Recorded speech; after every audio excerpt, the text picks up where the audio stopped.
want to talk about the sorts of robots we're building, and I've deployed thousands of them in factories around the world.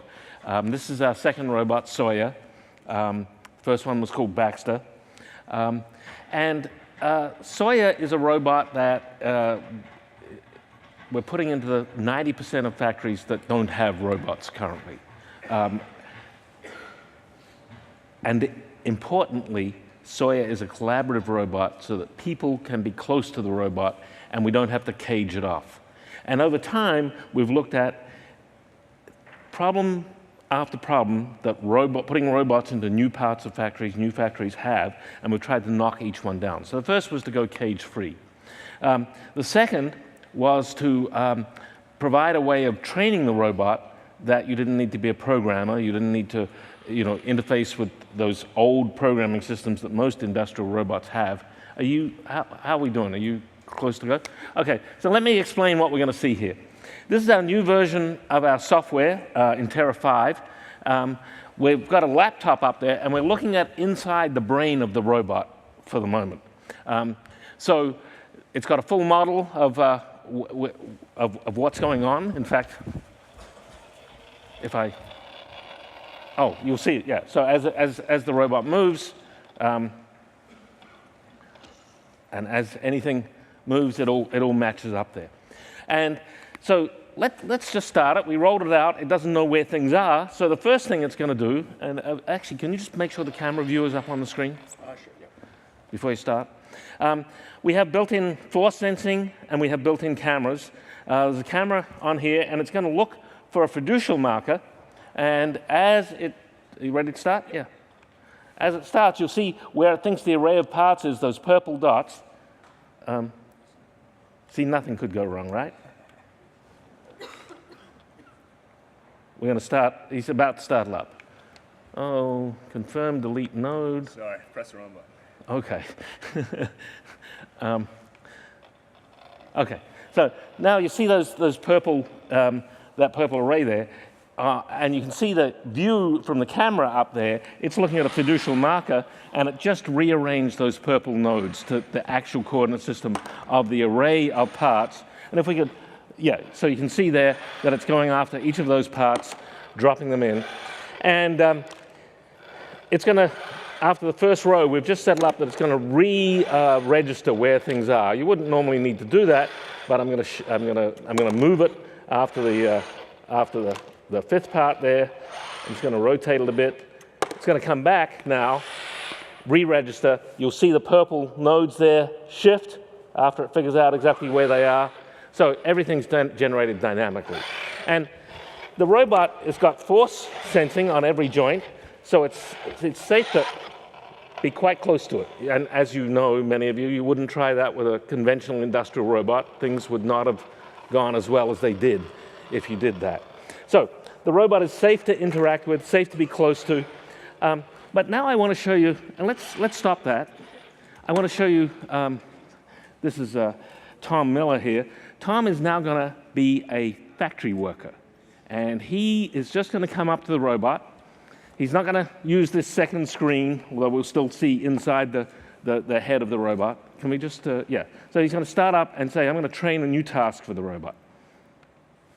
And up on the head screen, he's going to interact. It's just create a little program, that tree there, and now he's going to grab the end of the robot, and when he grabs it, it goes into zero force gravity compensated mode, so it's trying to accommodate and apply zero force to his fingers as he moves it around. Now he's going to bring it down over this part, and as he brings it down, we're just going to have a fixed location for it. He's going to press a button which closes the fingers.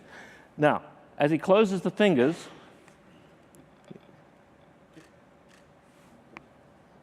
he's going to say, this is a basic pickup. It said, this must be a pickup. And you see it built a bigger part of the tree there. And this is the program that it's generating automatically. He doesn't have to know that. Tom, he doesn't even have a high school diploma in this little play. He doesn't know about behavior trees. He doesn't know about internal stuff. He's just looking at the screen here, and now he's going to say, OK, let's move it over to here. And he's going to say, OK, presses the button to open the fingers, and it's going to say up on the screen, if you can see that, what sort of put-down location is it? And he's going to say, OK, this is going to be a pattern. You can't quite see the screen, unfortunately, but it's now said, OK, if it's a pattern, you need to tell me the 4 corners of the pattern. You can just see that on the head screen here. So he's going to move it around, make a selection, and he's going to now show the 4 corners. Thanks for zooming in. That's great. He's going to show the 4 corners of the pattern.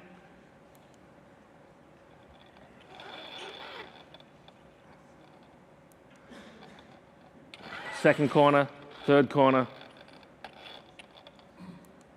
and now the 4th corner.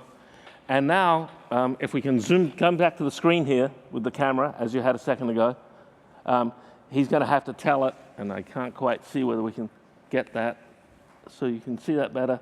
Oh, it says, is this a 5x5 pattern? And he's going to say, no, it's really a 3x5 pattern, just defaulted to 5x5.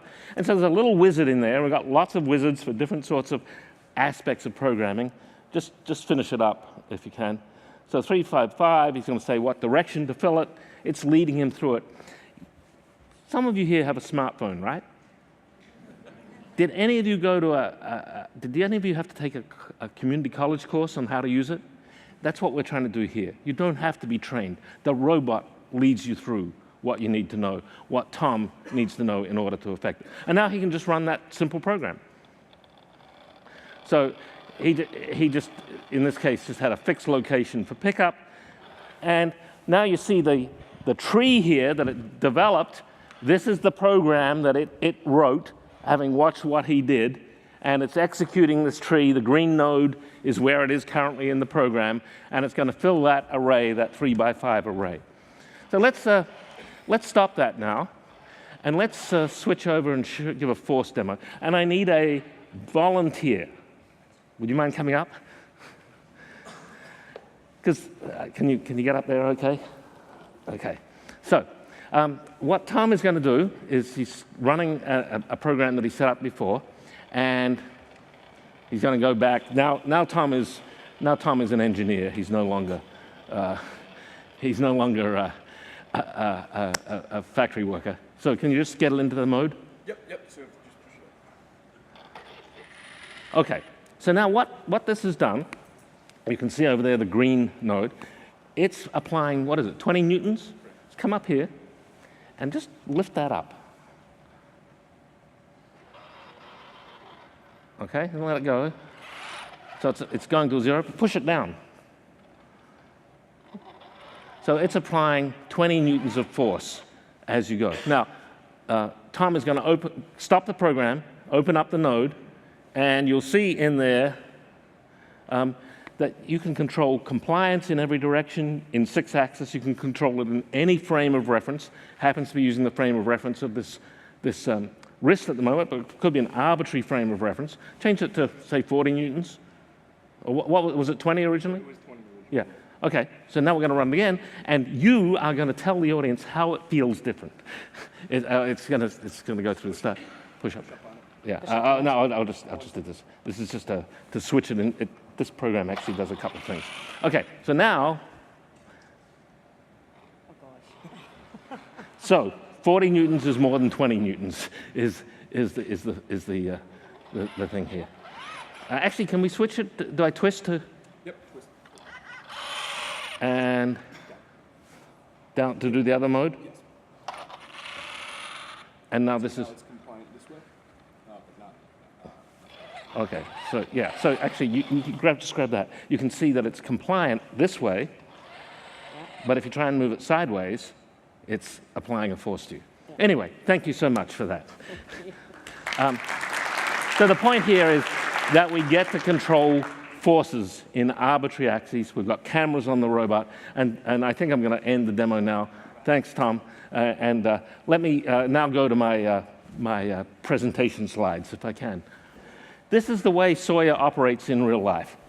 Here it is, doing a little machine tending task. It's putting a couple. This was trained by a customer. It's putting a couple of pieces of metal in there using force to feel where they are, took 2 in at once, so it didn't have to go and do two reaches. This particular machine only operates when the door's closed, so the robot goes and closes the door. Notice its eyes, it's glancing where it's about to reach, so it doesn't surprise people around it. Closing the 2 doors, because that's the safety interlock, rather than have to have a PLC or something else, just uses the same interface that the human uses, and then goes press the go button. And with the camera that is built into the head, we can see and look at the green lights come on, the red lights come on, etc., and interact with the machine. But it used force there, and by sensing force and predicting what the force is going to be, it's safe to have the robots close with people.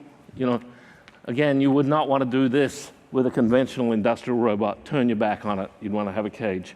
But the way we measure forces is and this is the older robot Baxter, in each joint we are measuring the force, and so you'll see with something called series elastic actuators.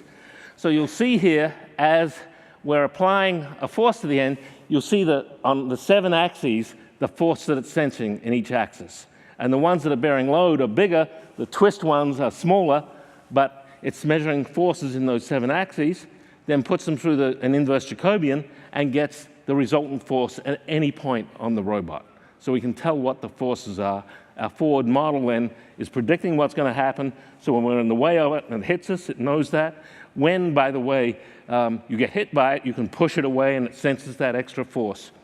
But that lets us do a different sort of parts placement. Here, we've got a plastic piece and a well, which is just precisely the size of that plastic piece. And what we're going to see here is repeatedly, someone is going to put this plastic piece in a different location. The robot's going to pick it up blind. It's not going to know where it is in its hand, but just as a person would do, it uses force sensing to slide against the edge, slide to the other end, and feel it seat in.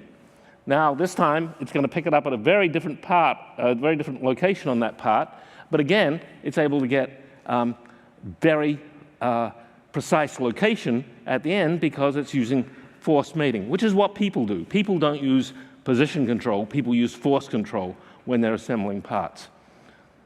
Here it is in putting pieces of metal into a press brake, not knowing exactly where this was rolled up to next to the press brake. So it's picking it up with maybe within 5 centimeters, but it pushes against the stops in that press brake.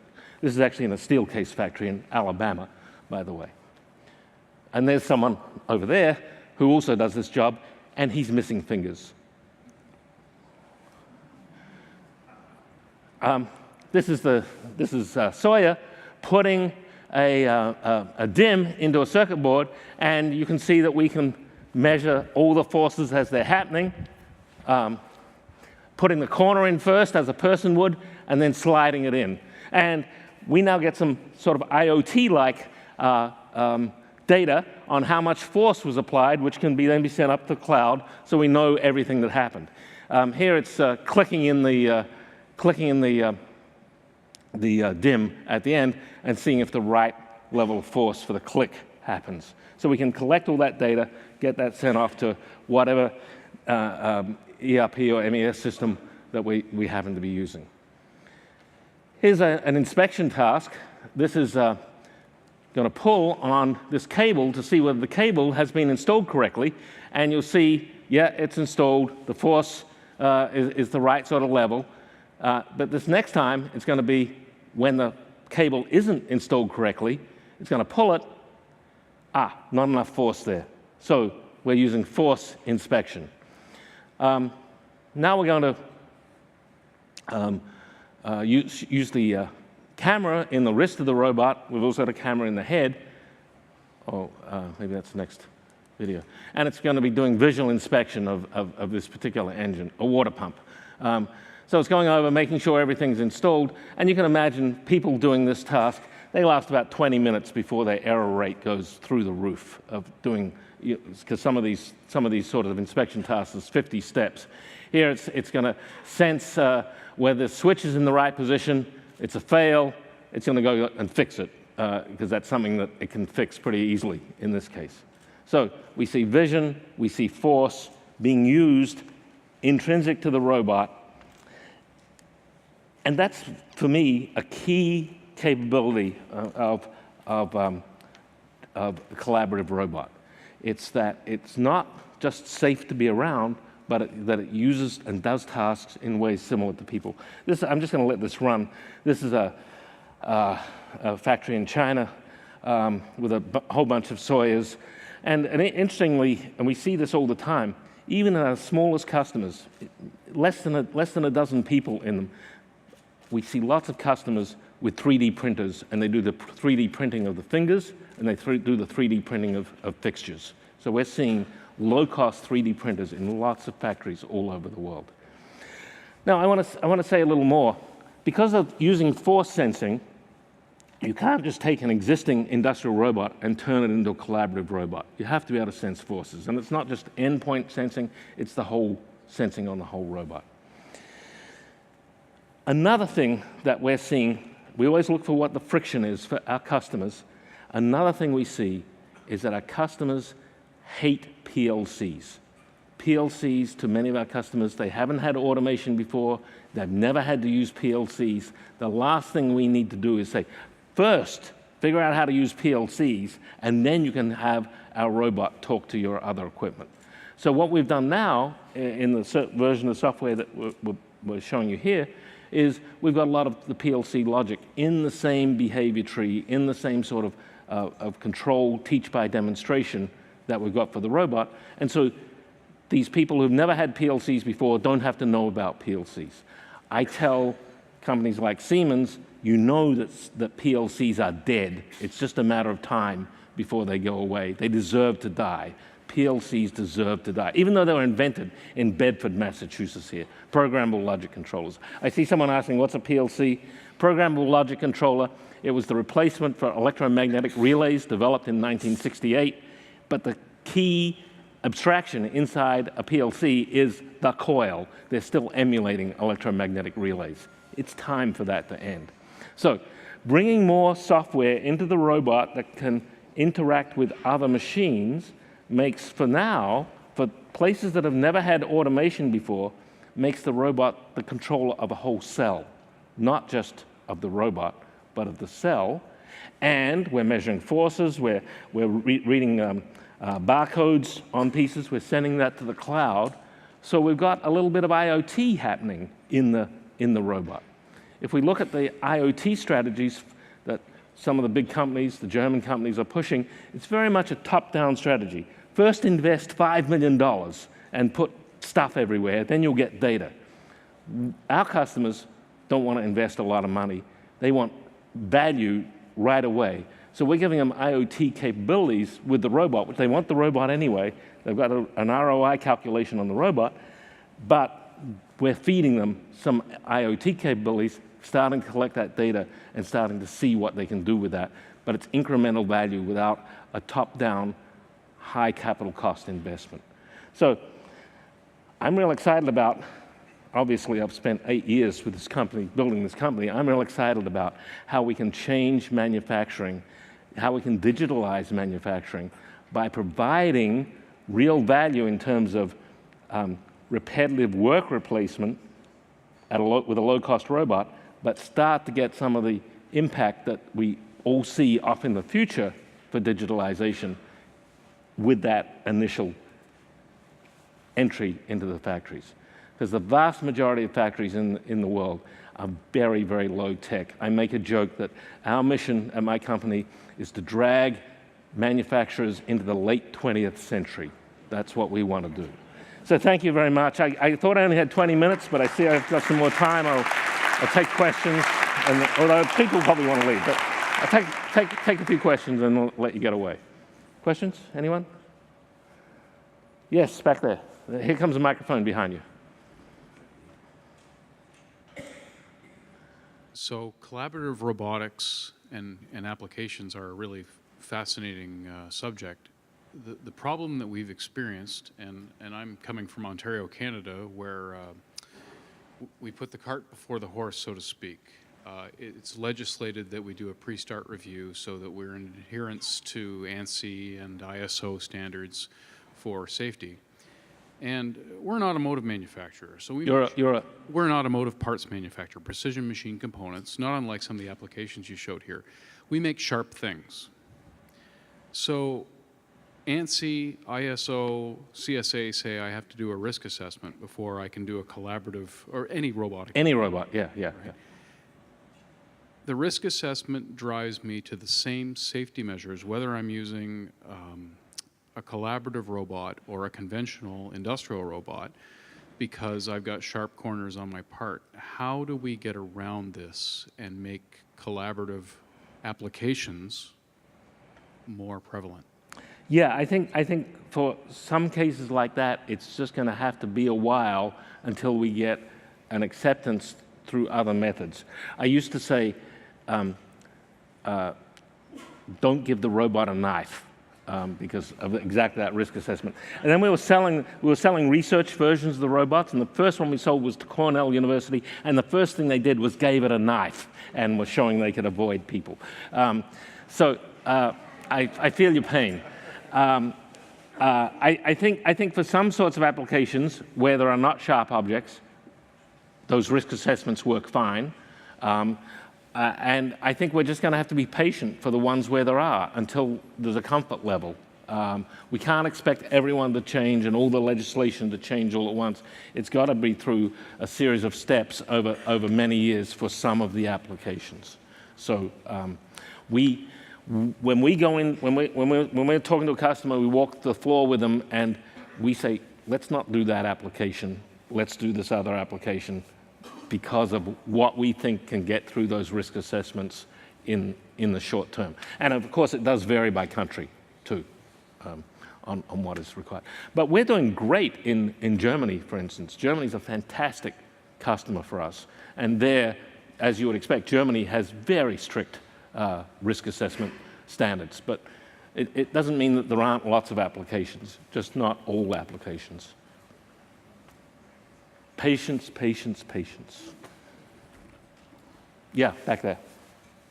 Yeah, hi. With Baxter and Sawyer, we've always had the question about speed, about velocity of the robot. Can we speed it up and still make it safe? Yeah, so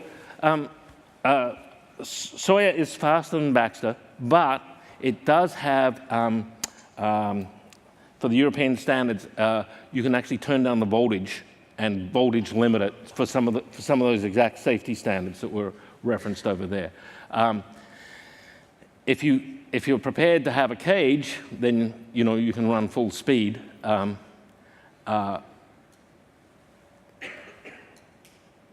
think we are getting acceptance that it is safe. When we were at Automate 4 years ago, the first time we showed Baxter, we had to go to their safety people and show the robot smashing us all in the chest before they said you can have this time, first uncaged robot. If you were at Automate a few weeks ago, you would have seen hundreds of uncaged robots. It's now become normal at trade shows.